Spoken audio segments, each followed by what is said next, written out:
Dans l'univers de Game of Thrones, on trouve une multitude de créatures magiques. Malheureusement, elles ne sont jamais apparues dans les séries, et pourtant elles ont un énorme potentiel. Allons. C'est l'heure de l'histoire, mon poulet au miel. On ouvre les petits volets. Cœur vaillant, œil sur la balle, on ne peut pas perdre. En partant des majestueux dragons cracheurs de feu aux sinistres marcheurs blancs, une grande variété d'êtres inhumains sont dans Game of Thrones et ses sources. D'ailleurs, les romans du Trône de Fer pullulent de plusieurs autres créatures tout aussi fascinantes que les dragons et les marcheurs blancs. Certaines de ces créatures ont une signification religieuse pour des cultures importantes, tandis que d'autres sont liées à des mythes fondateurs de l'âge des héros. Quel que soit le point de vue de la société sur ces créatures, bon nombre d'entre elles sont réelles, et il existe suffisamment de preuves pour suggérer que même les créatures les plus fantastiques de la liste suivante existent dans le monde de George W.R. Martin.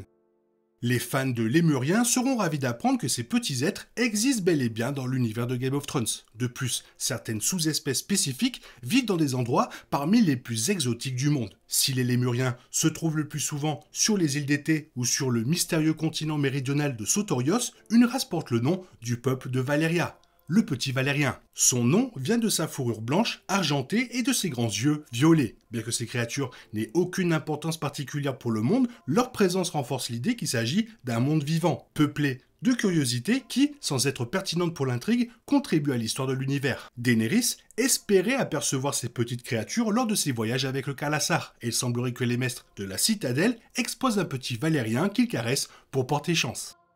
Les licornes existent bel et bien dans ce monde et sont bien plus que de simples créatures mythologiques. Toutefois, leur apparence diffère des chevaux majestueux que la plupart des fans connaissent. Dans ce monde, les licornes sont grandes, hirsutes et décrites comme des chèvres avec une longue corne sur la tête. Elles ont historiquement servi de monture aux peuples vivants près de leur territoire, comme les hommes velus d'Essos ou les habitants de l'île de Skagos près de Westeros. Certaines maisons de Westeros utilisent la licorne comme symbole, mais la véritable signification de ces créatures ne réside pas dans leur existence, mais dans leur localisation. Lorsque Jon Snow se retrouve dans son loup, fantôme, il voit Broussaille, le loup de Rickon Stark, tuer une licorne. Sachant que ces créatures ne sont présentes qu'à quelques endroits, cela signifie que Rickon se trouvait très certainement sur l'île de Skagos. Il s'agit sans doute de l'apparition la plus marquante d'une licorne dans l'histoire.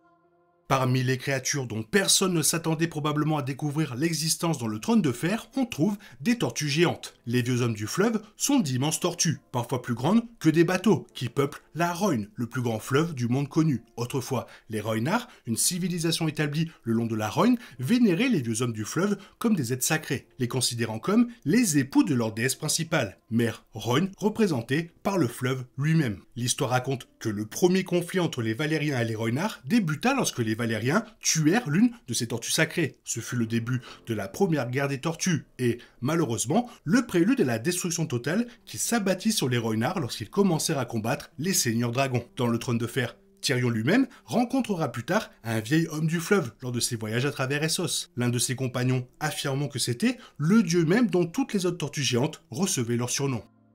Comme si les marcheurs blancs n'étaient pas déjà assez terrifiants, leur aspect terrifiant est encore renforcé par leur monture, des araignées de glace géantes. Ces créatures furent mentionnées par la vieille Nan lorsqu'elle racontait l'histoire des marcheurs blancs à Bran Stark. Ces araignées surdimensionnées étaient des créatures massives que les marcheurs blancs chevauchaient et on disait qu'elles étaient assoiffées de sang. On ignore si les araignées sont réelles, mais si elles existent, on en sait si peu à leur sujet qu'elles pourraient représenter une réelle menace. De nombreuses sources ne parviennent toujours pas à déterminer si les araignées étaient des créatures naturelles vivant dans les contrées lointaines du Nord ou s'il s'agissait de constructions magiques faites de glace. Et étant donné que les histoires racontent qu'elles sont assoiffées de sang, la première hypothèse semble plus probable. Les Basilics du monde de George W.R. Martin ne sont pas des créatures sous forme de serpents comme dans la saga Harry Potter. Bien que les Basilics de Game of Thrones partagent certaines similitudes, ils sont beaucoup plus nombreux à l'état sauvage et utilisés pour diverses raisons. Si l'apparence des Basilics reste inconnue, leur utilisation est très claire. Les Basilics sont principalement utilisés pour leur sang, hautement toxique. Les sans-visages ajoutent leur sang à une pâte qui, consommée, peut provoquer une frénésie chez la victime choisie. Dans d'autres régions du monde, les basilics sont utilisés pour le sport et placés dans des arènes de combat avec des chiens pour que d'autres puissent parier. Cela pourrait indiquer que les basilics ont au moins la taille d'un chien, mais ce n'est que pure spéculation. À ce stade, bien que dangereux, les basilics sont surtout utilisés par les humains pour servir leur propre intérêt.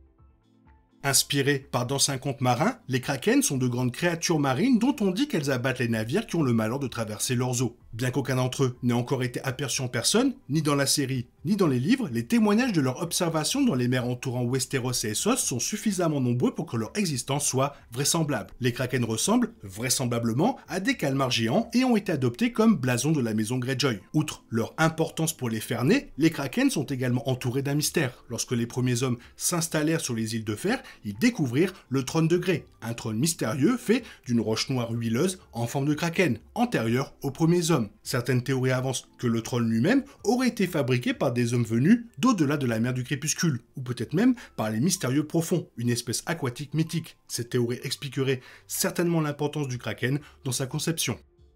Les Léviathans sont une espèce de baleine que l'on trouve dans l'univers de Game of Thrones. On les trouve principalement dans la mer du Crépuscule et dans la mer Grelotte, loin au nord. D'après les archives, les Léviathans seraient les plus grandes créatures du monde connu, dépassant potentiellement la taille des dragons. Les Léviathans sont malheureusement aussi une source de commerce pour de nombreuses personnes. Les Ibéniens traquent ces créatures pour leur graisse et leur huile, qu'ils utilisent comme principale marchandise. Ce commerce particulier les a rendus extrêmement riches. Les Léviathans ne sont pas des créatures mythiques en soi, mais leur taille supposée les rend particulièrement impressionnants à observer. Compte tenu du nombre de fois où les séries ont voyagé par voie maritime, il est dommage qu'on n'en ait jamais aperçu.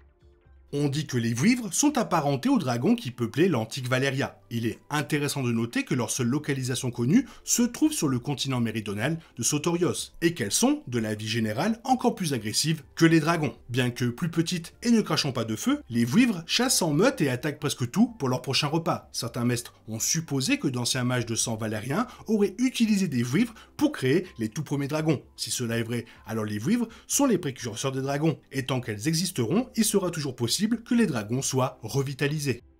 Les dragons de glace sont des créatures légendaires qui, dit-on, habiteraient le nord de Westeros. Ils ressemblent aux dragons cracheurs de feu qui ont contribué à la renommée de la maison Targaryen. Leur simple présence influence la température de la région où ils nichent, créant des brumes glaciales qui les rendent difficiles à repérer lorsqu'ils chassent. De plus, il est tout aussi difficile de prouver leur existence car leur corps semble se dissoudre lorsqu'ils sont tués. On ignore avec certitude si les dragons de glace existent réellement ou s'ils sont une création des marcheurs blancs. Les légendes affirmant qu'ils sont faits de glace soutiennent l'idée qu'ils sont le fruit de la magie des marcheurs blancs. Si tel est le cas, ils constituent une arme majeure incroyable, d'autant plus qu'on dit qu'ils sont plus grands que les dragons valériens.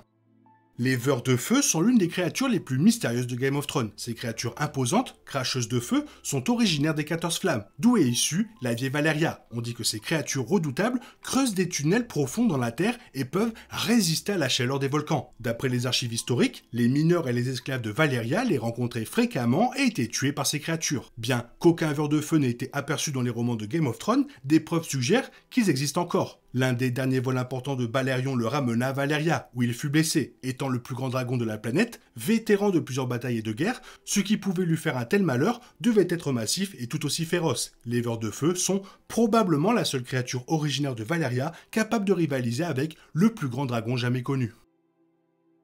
Et oui, le monde de Game of Thrones est encore rempli de pas mal de choses que vous ne savez pas si vous n'avez pas lu les livres. Toi, qu'est-ce que tu en penses? Quel est ton préféré? Fais-moi part de ton avis dans la zone commentaire. Sinon, comme d'habitude, bisous bisous, bye bye. Il est impossible de compter sur les autres de nos jours. On est obligé de tout faire soi-même. Je me trompe? Rien de grave. J'avais tout prévu. Où va le monde? Je vous le demande.